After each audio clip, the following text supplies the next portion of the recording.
Good afternoon and welcome to the December 6th edition of Success by Association Live. This issue is sponsored by the Fayetteville Area Convention and Visitor Bureau and the Great Wolf Lodge in Concord, North Carolina. We thank both organizations for being valued ANC members and for their steadfast support. Today's article was written by Mark Athatakis and is reprinted with permission. Copyright ASAE, October 2017. The article is titled, Long Live the Learning, a Year-Round Content Strategy. The valuable knowledge delivered at your conferences deserves a life that lasts longer than a few days.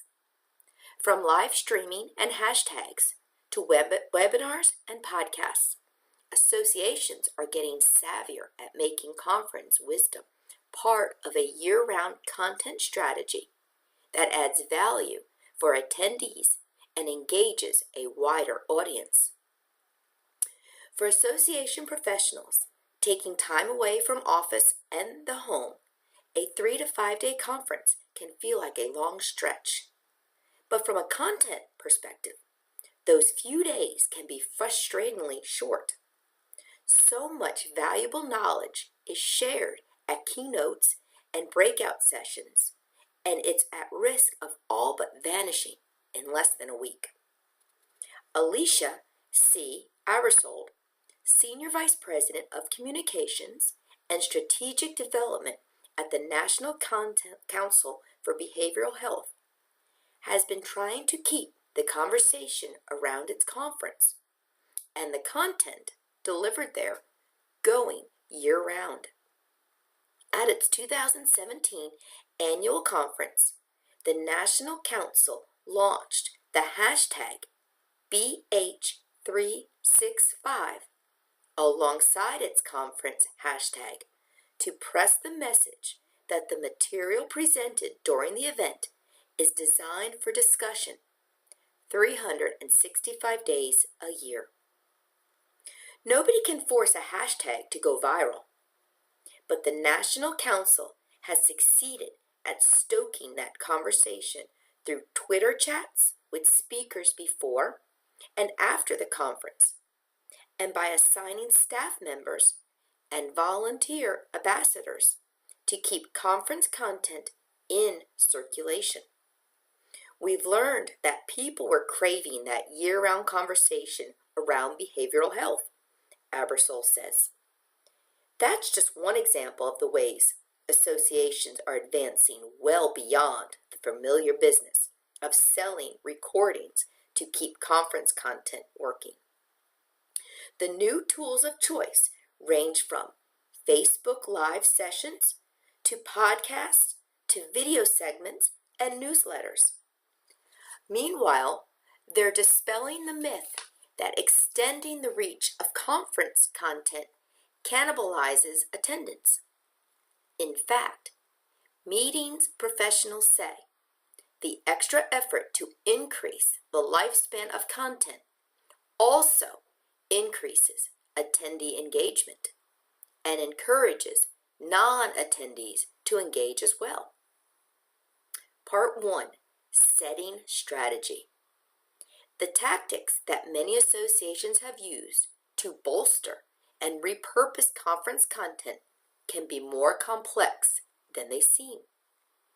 Online chats, webinars, 30-second videos, and similar efforts feel like quick-hit content extensions, but they can challenge the staff's organizing powers and typically require cross-departmental coordination involving the meetings, learning, web, and IT teams, and possibly others. Planning ahead is critical, even for the seemingly small stuff. For instance, the Public Library Association made plans after its 2016 conference to host a series of webinars drawn from 3 of the event's most popular sessions. The webinars were a hit, with attendance doubling with each successive offering. But because the webinar planning wasn't built into the conference planning, they took place later than PLA had hoped. It requires a lot of input from a lot of different staff people, from the continuing ed side, from our web and technology side, and from our marketing and communication side, says Angela Maycock, manager of continuing education at PLA.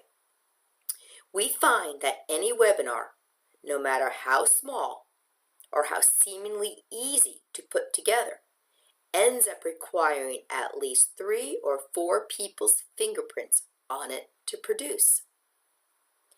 Asking how conference content fits into an association's wider content strategy can help focus, reuse, and expansion plans.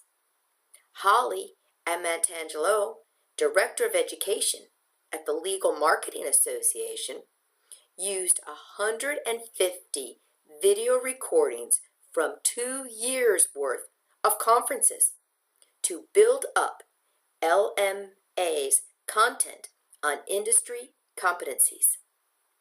Videos of relevant sessions in each of the 6 body of knowledge domains are available for sale alongside webinar recordings and other supplemental materials. When we market our products, everything is available in our learning store under those domains, she says. We wanted to hallmark the body of knowledge with conference content as well. Because video material is a good fit for people who can't attend a conference, it's a good fit for an association's international strategy as well. The 2015, the American College of Chest Physicians, known as CHEST, began packaging video recordings of conference presentations under the Best of Chest banner and marketed them to international practitioners. The packages have become a solid source of revenue for CHEST, says COO Robert A. Musacchio, especially from the corporate partners who want to sponsor presentations outside the United States.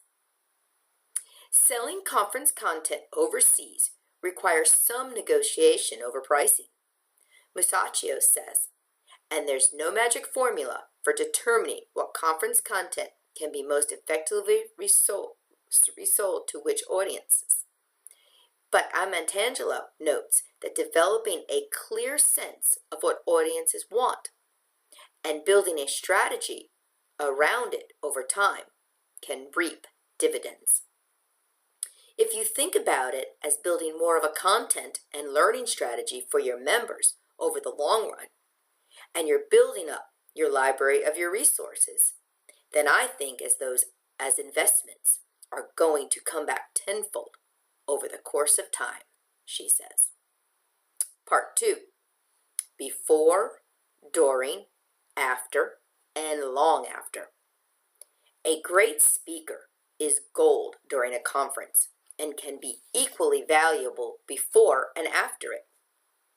Lydia Kamakar, Education Learning Senior Manager at Smith Buckland, encourages associations to lock in additional commitments for prize speakers when they sign contracts, not just letting it happen as a one-off 60-minute session and then forgetting about it. Those requests can be low impact for the speaker. For example, availability for an interview with an association editor for a magazine story, blog post, or short video, timed for release at a particular moment in the conference promotion cycle, such as an early bird registration deadline. Karmakar also recommends recording short videos of speakers on site, which can be edited and posted to YouTube quickly. And Ambersol of the National Council for Behavioral Health says the association has enjoyed success with even more immediate Facebook live streams. Dedicated live streams on a conference website are common, but a Facebook live session exists where attendees and non-attendees often visit anyway. And Ambersol found that its sessions with keynote speakers, such as an outgoing U.S. Surgeon General Vivek H. Murthy, were remarkably sticky. A couple of thousand people were watching each session, even more than our website live stream, she says. And remarkably, most viewers stayed on to watch the entire session. Ambersol says the National Council may opt for Facebook Live over other live stream options at its next conference. The Western Veterinarian Conference goes to similar lengths to get videos to attendees. A dedicated WVC TV channel is available during the conference in a viewing lounge and throughout the conference center. Videos are made available through a mobile app designed for the conference. Then, in an online learning library that contains conference content going back to 2009. Though access to the library is available year-round, WVC incentivizes engagement and purchases around the meeting. For instance, WVC offers discounts on access for attendees who sign up within a month of the conference, says Marketing Director Julie Jensen. And access to presentation notes are free, which drives people to the platform. All of those recordings set the table for the marketing network the association does after the conference. Kamakar recommends mapping conference-related recordings, whether they're in podcasts, quick hit YouTube videos, or other formats, to the association's editorial calendar.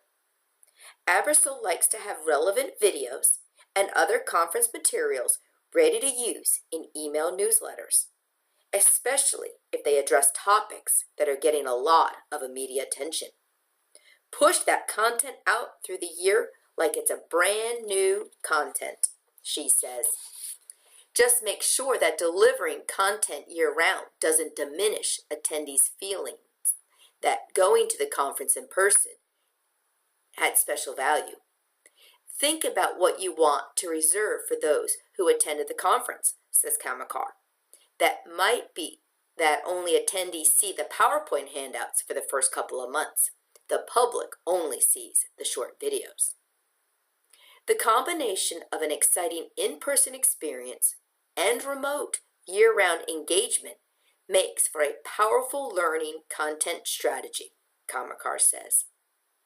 Those extended learning opportunities are ways for non-members to see the value of the organization, she says. It's a way to say, we're not just here for the ones that have travel budgets.